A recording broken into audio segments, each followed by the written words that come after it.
What's going on, y'all? Welcome back to another episode of The Jump. I'm back after a little bit of a kind of break, not really break though, with coaching and everything. Had some games, had some life come up, so I'm going to talk about this Super Tuesday slate, but then I'll also refer to a couple games that I hadn't had a chance to talk about yet, kind of within the discussion of these games. So this slate was awesome, to say the least, and it was quite the Tuesday. It feels like we've just been absolutely spoiled on Tuesdays as of recently, with these conference schedules and stuff. So I'll start out with Louisville versus Virginia, ranked matchup in the ACC. Two teams that are towards the top of the conference, and two newish coaches at the school, with PK being in his second year, Ryan Odom in his first year, and oddly similar in how they play.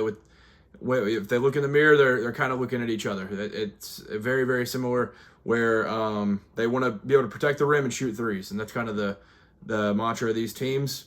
Virginia comes out on top 79-70. I think they went up 14-0 early, and they were on the offensive glass, and that was kind of the story of the game. They kind of just held that lead, and no matter how many freaking Isaac McNeely threes it took, they always were able to just hold just enough ahead. So overall, it's obviously extremely tough for Michael Brown with his whole situation, him being out, and we don't all truly know what that whole situation's like. If you talk to some pessimistic people in the Louisville fan base and everything, that they say he's healthy and his people are holding him out, but you also got to kind of feel for the kid and think maybe he is actually hurt, and it could be one of those situations. So no matter what, though, without him, it completely lowers the ceiling of what this Louisville team is. Like, they're ranked 20th right now.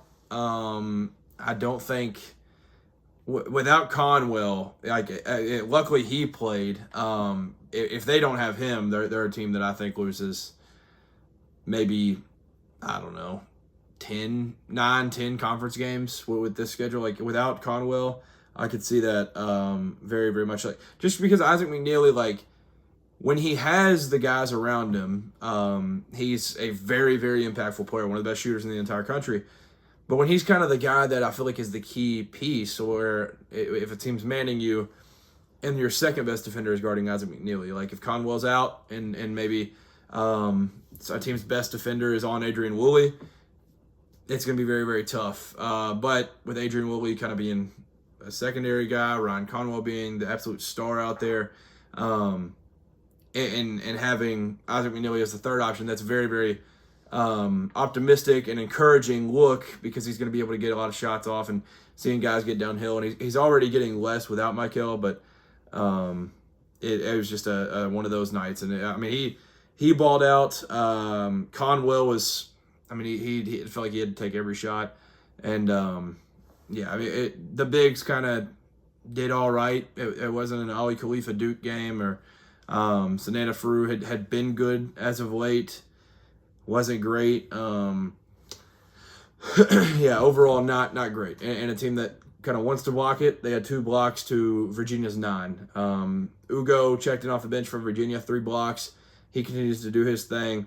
The big fella down low had 4. They had a couple throughout the lineup outside of them. So overall, Virginia is just like, they know exactly what they are, and they dominate teams with it. And whether it's DeRitter, Dallin Hall, Malik Thomas, like, they know exactly what they're going out there to do, and they're not really going to be kind of shaken from that. And they came out early, punched Louisville in the mouth, and it kind of took Louisville a minute to get their feet wet and get into this one, but it was a little bit too late at that point. Now the Hoos are sitting at 4-1 in the ACC, and they spoil Louisville's beautiful Jersey night. Like, I am a Kentucky fan, so any Louisville compliment, you really have to, like, take a screenshot of that, because they don't come very often.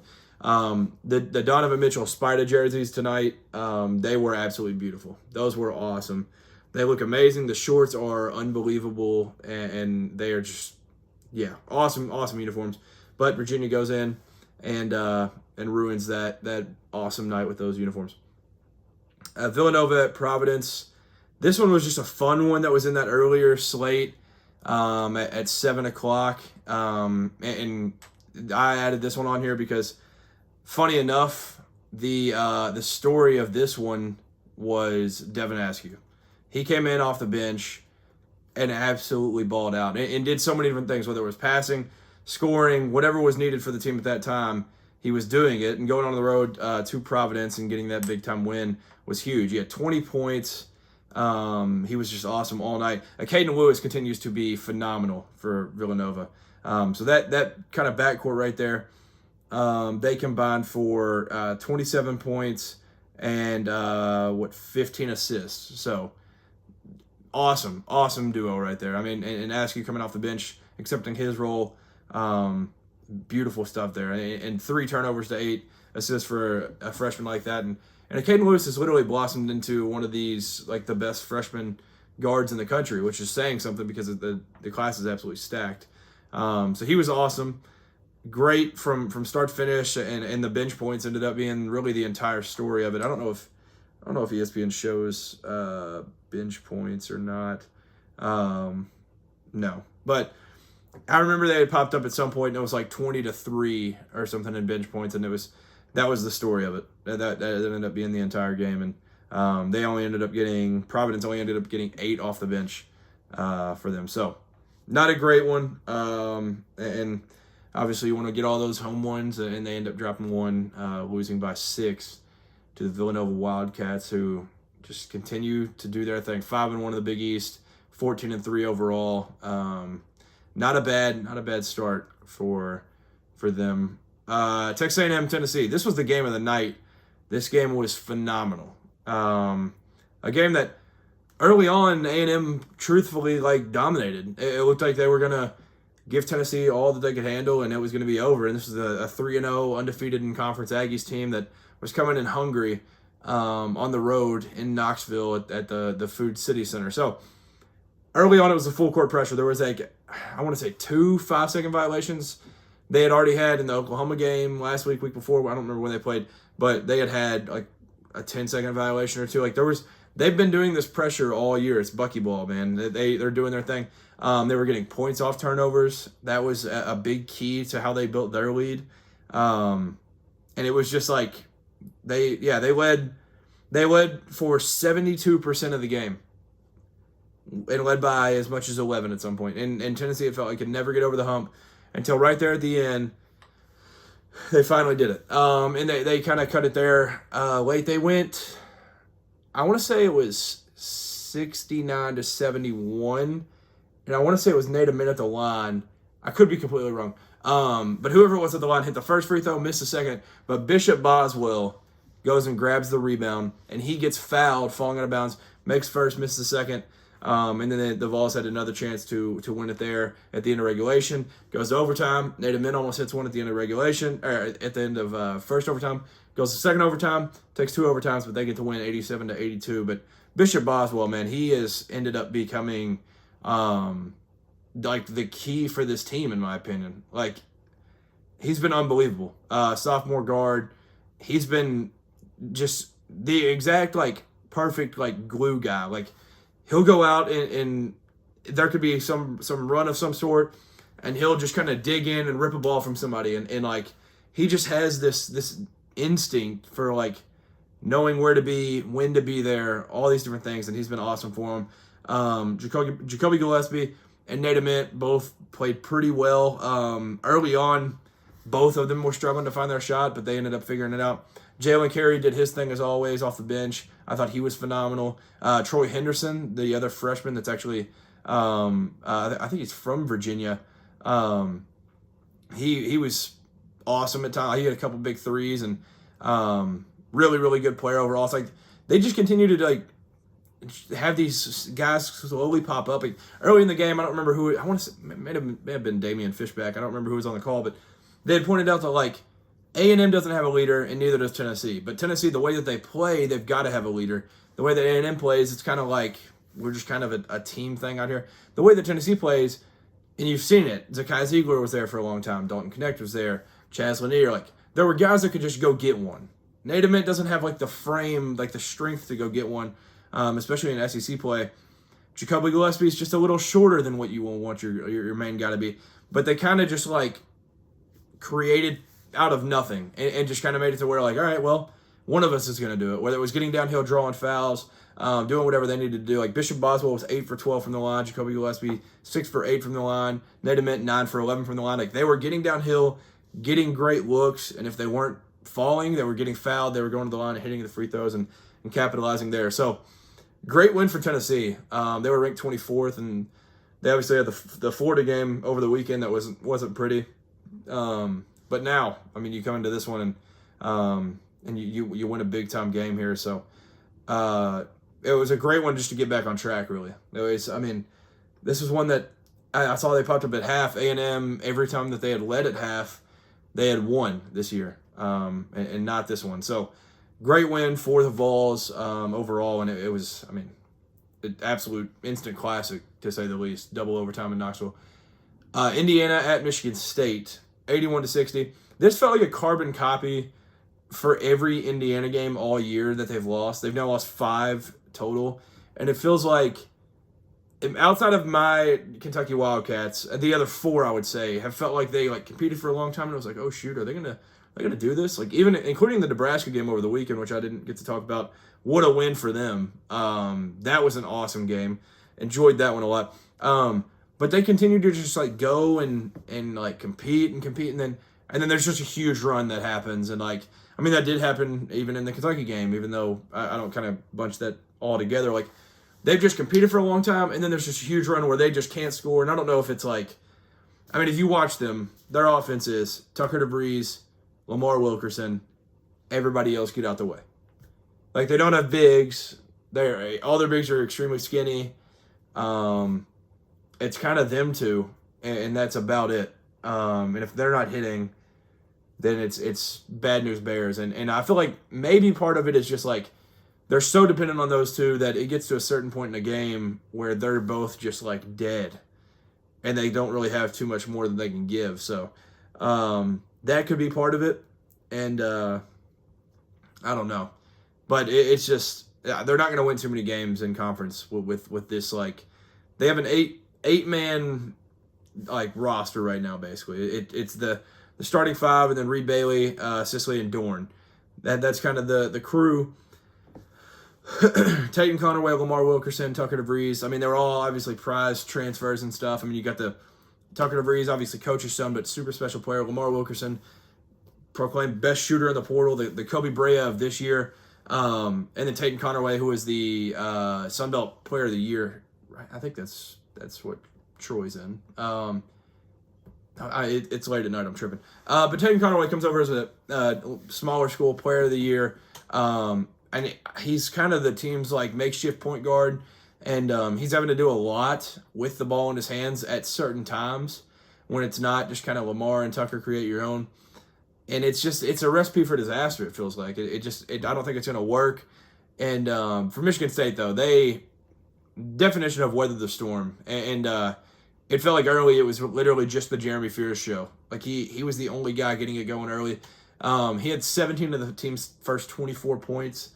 Unbelievable night. He was 23 points, 10 assists, 4 rebounds, 2 steals.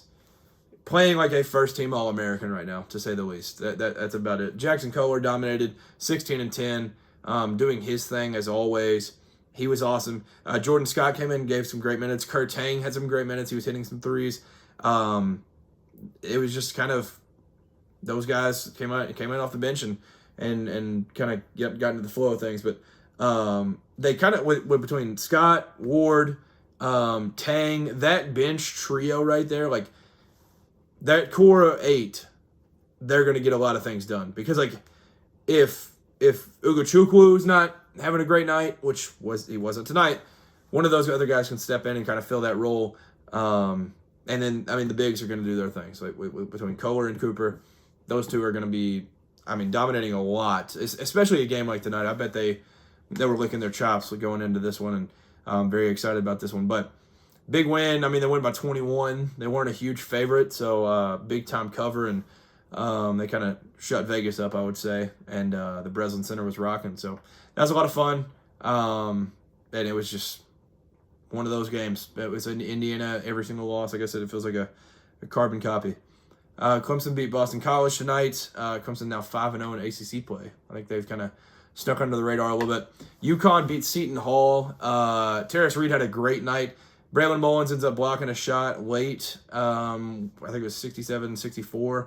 And Seton Hall's lining up a three. He blocks it. Clutch play late, but Terrace Reed 21, 9, and 3 blocks with another steal added to it. So awesome night for him. Tough one for Seton Hall. You want to be able to get those whenever you're hosting. But Huskies now won 13 straight. So they're on a roll right now. Houston and West Virginia, another game where we had some absolutely incredible uniforms. Beautiful, beautiful, beautiful. Love you blue. The H-Town blue, the Oilers, whatever you want to call it. They had like a home edition of them. Those were awesome, and it was awesome to see. So this game was over the second it tipped off. I mean, I don't know if you all had followed this at all, but it was the definition of dominance. And this was the game that I personally wanted to see out of Houston, because I may sound like an absolute fool. I'm a massive, massive Houston fan. I love these guys so, so much. I love Kelvin Sampson. I love his entire program. I've loved them for years.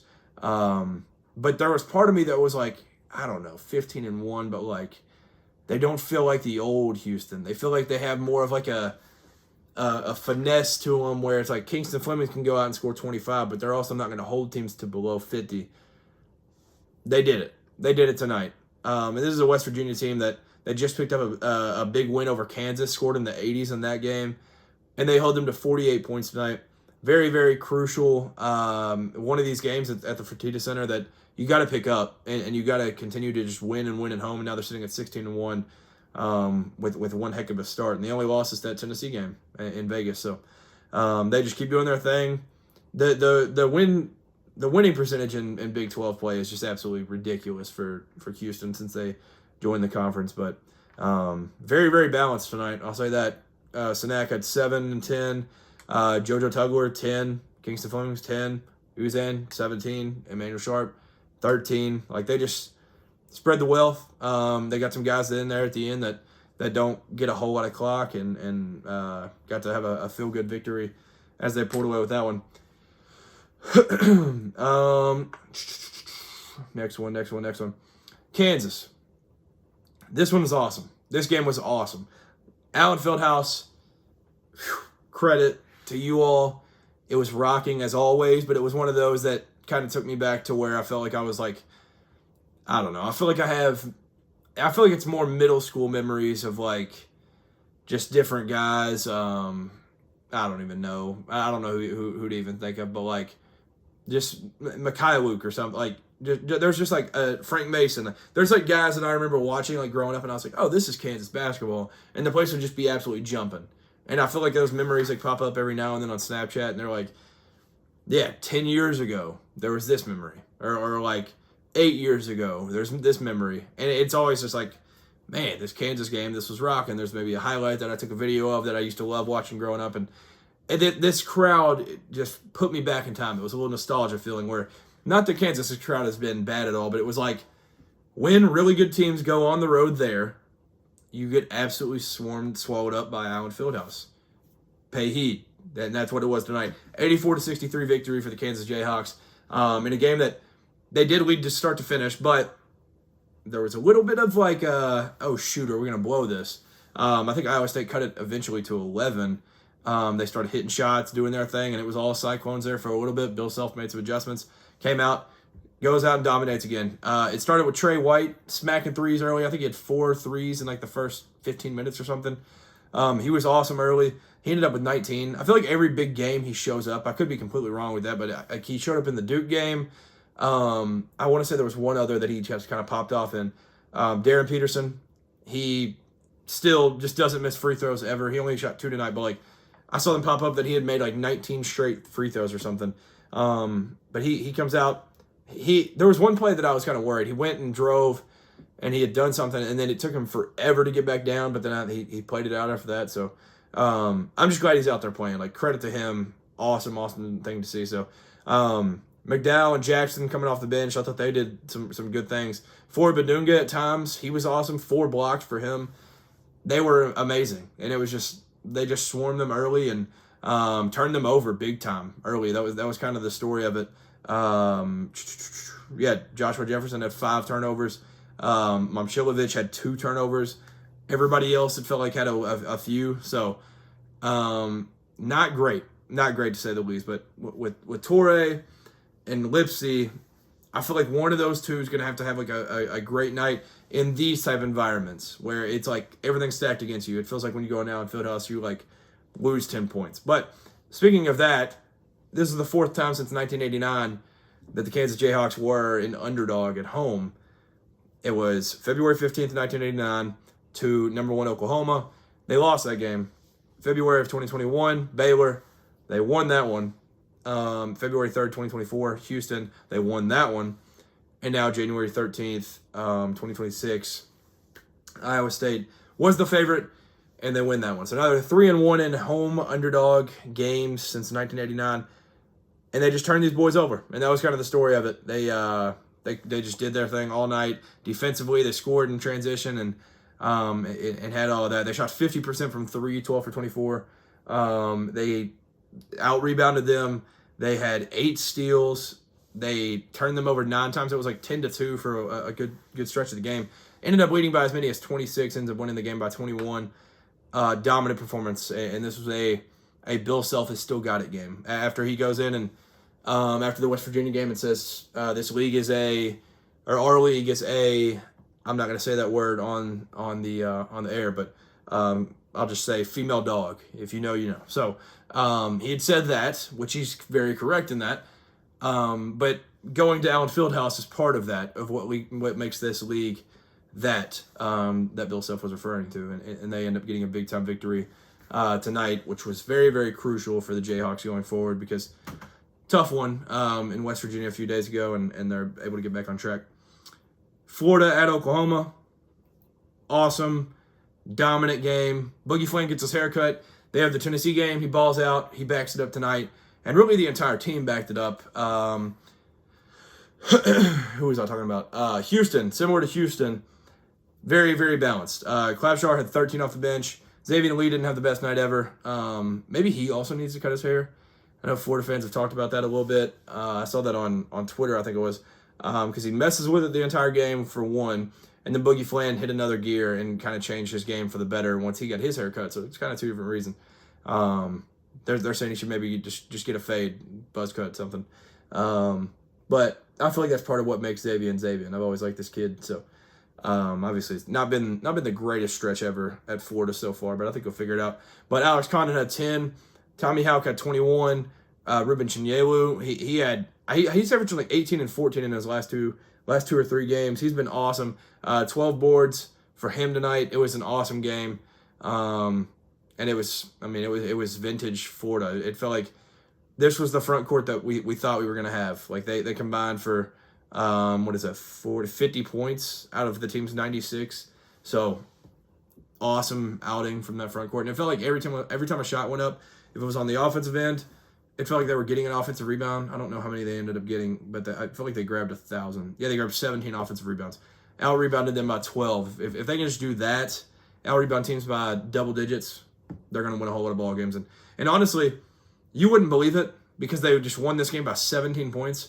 But Oklahoma did their darndest to give them a run because they shot 63% from 3, 43% from the field.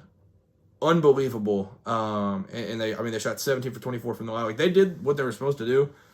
They just could not end up getting over the hump. And Florida led by as much as 29. It was a dominant performance and really just led start to finish. So good win for Florida. And I feel like Todd Golden's probably getting his swagger back a little bit. Like, I don't know. I haven't really been watching and keeping up with the press conferences for him too much. But I would say he's getting a little confidence going forward because Vanderbilt, I think, is by far running away as the favorite in the conference. Now, I say that, and maybe they drop a game tomorrow or something. But,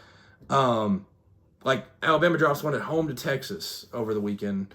Like, that game was crazy. There's all these different teams. Like, Arkansas gets throttled by Auburn over the weekend. Like, it's wide open, and Florida's getting correct at the right time. They are getting right at the right time, and it's scary for the rest of the country because of that front court. Obviously, it's guards when in March, but if you can tell me you just get that front court right there where it's truly 4 deep, where Handlockton can come in and give you some good minutes. It's a very, very scary team. So big road win for Florida. Going to Oklahoma is never easy, but winning 96-79, that's good stuff right there. John Blackwell buzzer beater. Now, I didn't talk about the Wisconsin-Michigan game this weekend, which I did not expect that to be the game that they ended up dropping out of all of them. Whenever I had done the who would be the team who would last the longest, I said the Miami, Ohio. When I said out of all the undefeated teams who's going to go the longest without losing a game, I said the Miami, Ohio boys instead of all these other teams. Like, I didn't think this was going to be the one for Michigan. I thought maybe they dropped the Michigan State game or something. But no, they dropped at home against Wisconsin, who is not been, they're 12-5. They're 6th in the Big Ten. But they dropped one 91-88 at home. That game was awesome. It literally was just like elite hoops on both sides. Like, I know Michigan only shot 32% from 3, but it felt like they were very, very clutch down the stretch. They went 22 for 24 from the line, 92%. They out-rebounded. It just felt like it was 2 extremely, extremely good teams. And it just ended up being a game that they ended up dropping. And Nick Boyd playing against his former coach and everything, that was really cool. And also, I know it was controversial online. I had seen John Blackwell saying, "This is my city," when he's from, I think it was like Bloomfield Hills or something, Michigan, which is like not even that close to Ann Arbor. But nonetheless, when you win a game like that, say whatever you want.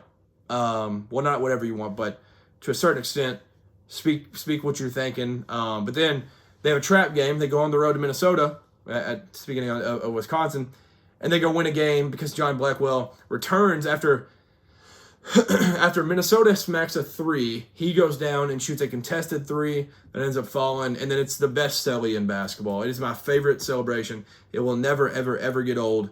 Just running around the court away from your teammates. The Jordan Poole at Michigan is what I think of for that one, where you just run away from your teammates. Best celly. Absolutely love that. So credit to John Blackwell. Big time buzzer beater. Kind of a cherry on top of a Super Tuesday, as we had a great slate. One final game I want to talk about is Alabama at Mississippi State. LeBaron Philon, first 30-point game in his career, which I was kind of shocked to hear, but it makes sense. I feel like he's had in the high 20s like every single time he's ever played basketball. But he has 32 points a night and an efficient 32 with that set. So 10 for 14 from the field, 3 for 5 from 3, and did it at all 3 levels. Like, he was getting downhill, crafty finishing. He was hitting threes. He had 3 out of 5 from downtown. Had 4 rebounds, 3 assists, and he was kind of just too much for this Mississippi State team to handle. Even though Mississippi State went up like 12 early, I think they led by. Mississippi State ended up leading by as many as 14. But Alabama, they went on like a 21-5 run to end the half, and taking that into half, I think they led by 2. And then they just kind of came out, put their foot on the gas early, and then just hung around the 10 to 15 point lead for most of the game, it felt like. And even through all of the like Brandon Walker got tossed after playing a minute, which was crazy. But like, they never let, like, whenever I'm so worried as like a UK fan, even though my Cats haven't lost there since, they've never lost there in my memory. I don't know the last time that the Kentucky Wildcats have lost there, but like, playing there just is really, really weird. It's the hump. It's like very, very small. All these little things that happen, like what I was referring to, Brandon Walker checks in, gets a flagrant on Amari Allen. Like, there's all these things that can just like shift the vibe of everything. They did not let that affect them at all, and Alabama goes and gets a great, great win to avoid a 3-game losing streak where they had lost to Vandy, then lost to Texas, and then they go on the road and get this one in a game that they could have lost. But Josh Hubbard continues to be just unbelievable. Like, I don't understand. He is averaging 22.8 points per game, and he's doing it against really, really good competition. He's doing it pretty efficiently. Like, it's unbelievable. But he continues to do that, but they keep losing. So I don't know what to say. I think there's a chance that Chris Jans is out of there. Maybe not this year, but maybe once there's a Josh Hubbard exit from this team, I think there's a chance that he's gone. Sadly. the dentist I like, but I don't know. Maybe they're just going to look for something different. But I think that will do it for this one. Nebraska had a big win. They won 90-55 in a game that they just had a second half crazy takeover. So that was a lot of fun. And that one was close for a while, but and then Braden Frager, the fellow, man, he's not had crazy games as of recently, but this one he kind of popped off. Like he had 15 versus Wisconsin, 17 versus North Dakota. I don't know who that is at 15. Then he had 9 versus Michigan State, 15 at Ohio State, 11 at Indiana, 23 tonight versus Oregon in the Dylan Raiola Bowl. And but the freshman out of Lincoln, man, hometown kid getting it done off the bench, and Price Sanford, 28 points tonight, just doing his thing. But Braden Frager off the bench, 23 ball.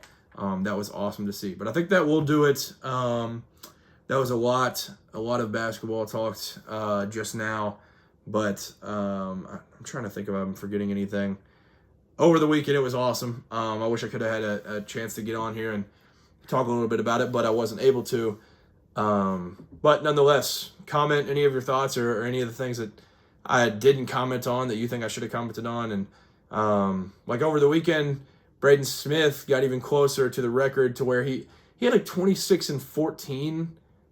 What was that, against Washington, I believe? Unless I'm mixing my games up. Once we get into conference play, I am just an absolute mess whenever I'm trying to think all these. No, it was Penn State. 26 and 14 with 1 turnover. And I think as of right now, he's on track to break the all-time assist record in the Big Ten tournament, because he just keeps going past his average and lifting his average like crazy. He's averaging 9.8 assists right now. So he's been awesome. So that one was a fun one on Saturday. And they have some big ones coming up, and Big Ten play is going to be awesome. But I think that will do it. I think I've said that 3 times now. I'm trying to think if I've forgotten anything. I haven't talked hoops in a week since the last time I jumped on here. So I think that's it. Comment below if there's anything that you want me to comment on, or at least highlight, shout out, whatever it may be. But at least we've seen recently that teams are at least beatable, realistic. Iowa State goes down, Michigan goes down. We're slowly eliminating, and we're down to just Nebraska, Vandy, Arizona, and Miami, Ohio, I think now at this point. So comment below who you think is going to be the last one standing out of that group on who's going to be the final undefeated team standing. I'm still going Miami, Ohio. Not only because I'm saying the MAC is weak. I think the MAC's actually a pretty solid and well-rounded conference and everything. So I think they'll end up dropping one of those, but they are favored the rest of the way. So I just don't see 31-0 on the table, really. But for Nebrasketball, I'm cheering for you. I'm very excited to see them as they go forward and have high hopes of winning a tournament game for the first time in program history. They've also, I had seen John Rothstein tweet about this tonight, that this would be the first time that they've ever had single-digit losses in a season since, I want to say 91 was what the tweet had said, when they lost to Xavier in the tournament. And which would be awesome. And obviously they're on pace for it right now. You can't just mail it in because they've only played, 17 games, 18 games, whatever it may be. But, nonetheless, they've been awesome. I'm cheering for them. Can't wait for Nebrasketball to get into the tournament and hopefully be a 2 or 3 seed and have a somewhat easy first game to be able to have a celebratory, great game. And Sam Hoiberg with his pops, you'll get a big win for Nebrasketball. But that's it. Officially, this is the 5th time I think I've said this. That's it for this episode. I'm getting out of here. Comment below. Thank you for tuning in. If you're new to the channel, I appreciate you. Go follow all the socials. I'm back talking hoops. Peace.